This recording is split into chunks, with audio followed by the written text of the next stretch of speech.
Жалпыга маалым быйыл Кыргыз Республикасында 3-чү дүйнөлүк көчмөндөр оюну өткөрүлөт. Кыргыз Республикасын дүйнөгө таанытуу иретинде уюштурулуп жаткан дүйнөлүк масштабтагы оюн үстүбүздөгү жылдын 2-сентябрында башталат. Эскерте кетсек, 2014-жылы дүйнөлүк көчмөндөр оюнунун биринчиси, 2016-жылы экинчиси өткөрүлгөн. Минтип 2 жылда бир өткөрүлүп жаткан дүйнөлүк көчмөндөр оюнуна учурда катуу даярдык көрүлүүдө. 3-чү дүйнөлүк көчмөндөр оюнун өткөрүү боюнча мамлекетте уюштуруу иш-чараларынын үстүндө жигердүү иштеп жатышат.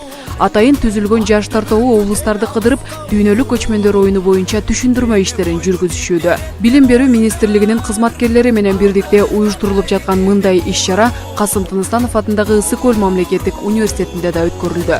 Бул келген делегациянын ичинде биздин Билим жана Илим министрлигинден Махабат Тилегеновна келип отурат. Ошону менен бирге ушу көчмөндөр оюнундагы волонтерлорду контролдоп башкарып турган, ошону менен бирге биздин Кырчын шаарчасындагы илимий борборду карап турган Надырбеков, Союзбек келип отурат. Мына ушулар презентациялап бизге ушул иштерди кандай өткөрүүнү кеңешип атабыз азыр. Аталган иш-чара мамлекеттеги жогорку окуу жайлардын студенттери үчүн өткөрүлүүдө. Иш-чаранын негизги максаты сентябрь айында өткөрүлө турган дүйнөлүк көчмөндөр оюндарына ыктыярчыларды кабыл алуу болуп саналат. Ошол кишилердин ресурстары менен, ошол кишилердин мүмкүнчүлүктөрү менен көчмөндөр оюндарын дагы жарыя кылуу максатында илим багытын киргизип жатабыз.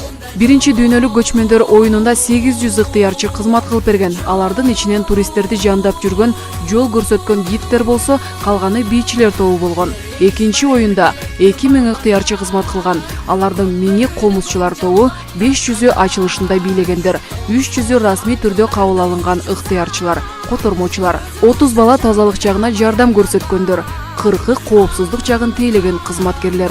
Бул жылы дагы ар бир мамлекеттен келген ыктыярчылар менен бирдикте биздин өлкөдөн ыктыярчылар расмий түрдө кабыл алынат.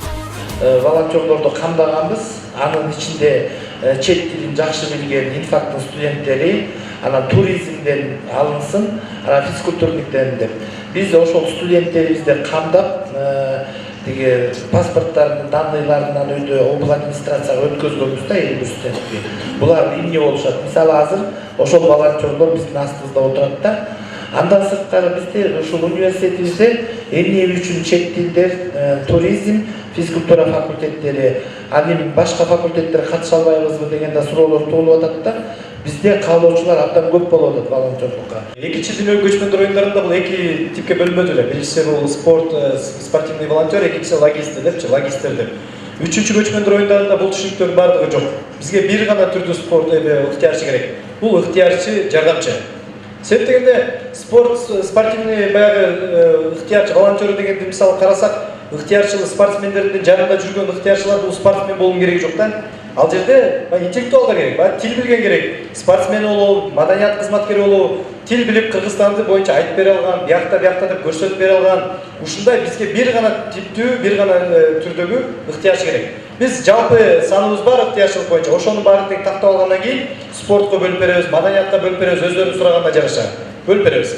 Ал эми сиздин сурооңуздар боюнча, жанагы квота боюнча. Биринчиден биз сиздерге ушул 50 деп айтылып атат, 50 деп айтылгандан кийин мисалы 50 деп туруп биз квотанын негизинде биз кайра эле айтып атабыз, бул баягы облус администрация менен кечээ сүйлөшкөнбүз. Бул биз паспортторду алуу менен эме болбойт да, чечилбейт. Сиздер сөзсүз түрдө ошол 51 адамды сиздер регистрациядан өткөрүшүңүздөр керек. Өткөргөн адамдардын списогун бизге бересиздер кийин. Анан 51 эле эмес, сиздер мисалы андан көбүрөөк беришиңиздер керек. Себеп дегенде 51-дин ичинен 30 өтпөй калсачы, анда 20 квота күйүп кетпейби? Себеп дегенде биз строго жанагы тил билиш керек, талапка жооп бериш керек деп айтып атабыз. Ошундай жол менен тандап алалы. Ал эми калган студенттердин баары тең тил билесиздерби, мүмкүнчүлүктү тапшырыңыздар. Көлгө 50 деген бул чек эмес. Бул жөн гана жанагы көлдө өтүп атканы үчүн биз толук түрдө, ишенимдүү түрдө 50-нү алабыз деген гана гарантия сөз да. Ал эми сиздерден мүмкүнчүлүк болсо 100-200 студенттер катышыңыздар. Өтүңүздөр. Ошондой нерсе бар, каалоочуларга дайым эшик ачык. Только бир гана онлайн регистрация менен. Ыктыярчылар официалдуу түрдө арыз жазып, катталгандан кийин тандалып алынат. 18 жаштан 90 жашка чейинки жарандар ыктыярчы боло алышат. Ыктыярчы болуу үчүн чет тилин билүү, топто иштей билүү, кичине да болсо лидерлик сапаты, коммуникабелдүүлүккө ээ болуусу зарыл.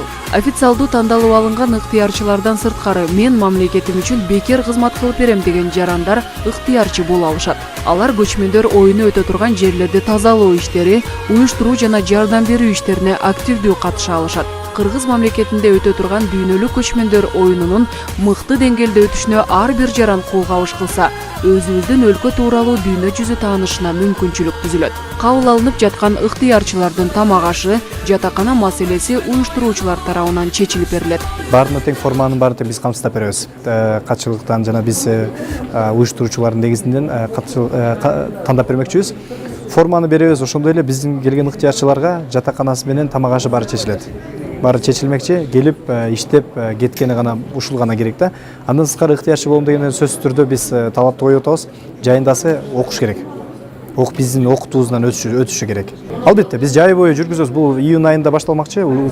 Кызыл ай улуттук коому менен биргеликте биз азыр ушул жанагы окууларды даярдап жатабыз да. Жайындасы жанагы ыктыярчы деген ким, кандай болуш керек, этикет, протокол, ошол эле жанагы маданият, спорт, илим тармагы багыттары боюнча бирден ар бир ыктыярчыга үйрөтмөкчүбүз. Анан дагы эң башкысы баардык ыктыярчылар биринчи тез жардамды көрсөтүүнү өздөштүрүүнү биз үйрөтүп атабыз. Каттоо 12 мартка чейин жүргүзүлөт. Ыктыярчы болууну каалагандар soyuz-kg@gmail.com электрондук адресине кайрылыңыздар.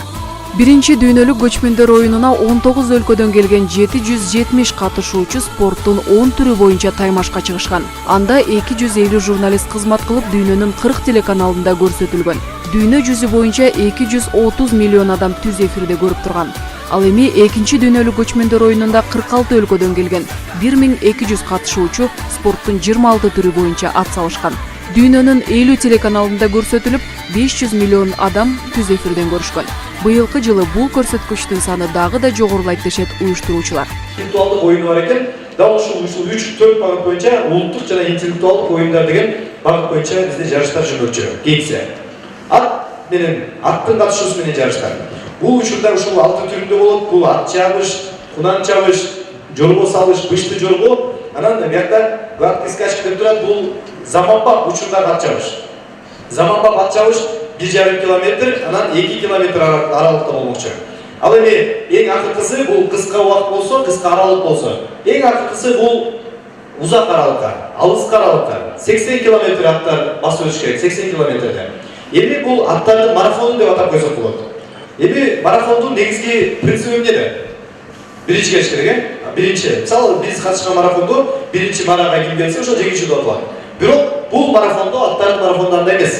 Орточо эсепте басып өтүш керек. Аттын орточо ылдамдыгы эсепке алынып, ошол негизде кимики жанагы стандарт бийик болсо, ошол жеңүүчү деп аталат. Бул кандай мисалы? Бул оюнга катышардан мурда аттар адамдар эмес, аттар кылдаптык медициналык көзөлүүгө алынат, текшерүүгө алынат.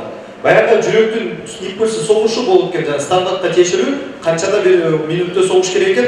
Ошол стандарттан караганда жүрөгү бат соксо аттын, анда катышпайт. Себеп дегенде 10 километрдеги эле аттын жүрөгү жарылып кетиши мүмкүн экен. Бир темпте чуркап кете берет, эч бат эмес, жай эмес. Бир темпте кетиш керек. Ал эми жүрөгү жай соксо, эми ал баарыбызга түшүнүктүү.